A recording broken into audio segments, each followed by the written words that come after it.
আসসালামু আলাইকুম। আজকে আপনাদেরকে দেখাবো তেহারি রেসিপি। তেল নিয়ে নিলাম। তেলের ভিতর পেঁয়াজগুলো ভালো করে ভেজে বেরেস্তা করে নেব। কিছু পেঁয়াজ ব্রাউন কালার হয়ে আসলে একটা স্টেনারে উঠে রাখবো। এখানে মরিচ, হলুদ, লবণ মেখে মুরগি মাংসগুলো হালকা ভেজে নেব। আবার বাছতে যাবেন না, তাহলে জুসিনেসটা হারাবেন। আলুগুলো লবণ মেখে ভেজে নেব।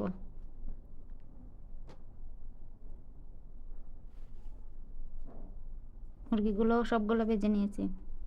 এখানে গাজরগুলো হালকা ভেজে নিচ্ছি।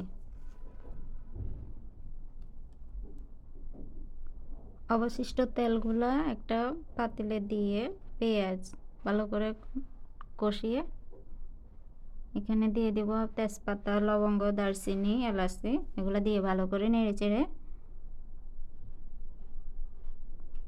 দিয়ে দেব আদা বাটা, রসুন বাটা,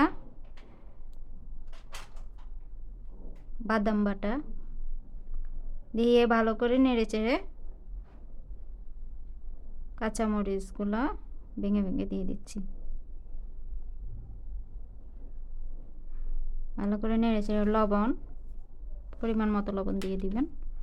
এখানে জিরে গুঁড়া, গরম মশলা গুঁড়া, মরিচ গুঁড়া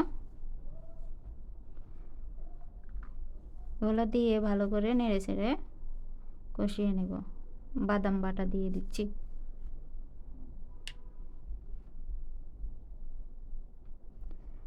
কষিয়ে এখানে আমি অনেকক্ষণ পানি দিয়ে ভালো করে কষিয়ে নিয়েছি। তারপর মুরগিগুলো দিয়ে দিলাম।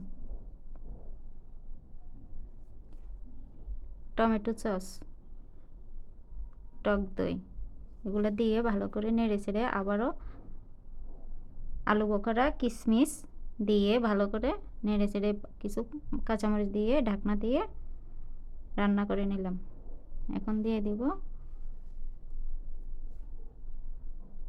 কিছু সিক্রেট মশলা,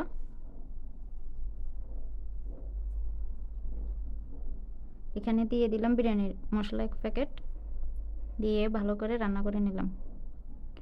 আরেকটা পাতিলে তেল দিয়ে পেঁয়াজ ভেজে নেব। এখানে তেজপাতা, লং, এলাচি এগুলো দিয়ে ভালো করে পানি ঝরে রাখা চাউলগুলো দিয়ে দিলাম। ভালো করে নেড়ে চেড়ে রান্না করা মাংসগুলো এর ভিতর দিয়ে দিলাম। ভালো করে নাড়বো, উল্টে পাল্টে ভালো করে মিক্স করে নেব। মিক্স করা হয়ে গেলে ফুটন্ত গরম পানি এটার উপরে দিয়ে দিব। আবারও লবণ দিলাম। ভেজে রাখা পেঁয়াজ বেরেস্তা দিয়ে দিলাম।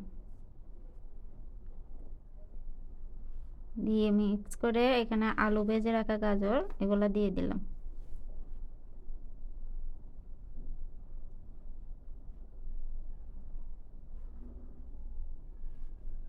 ঢাকনা দিয়ে কিছুক্ষণ রান্না করার পর এখন দিয়ে দিব ঘি। হয়ে আসছে, এখন শুধু দমে দেব। এই যে রেডি আমাদের তেহেরি রেসিপি।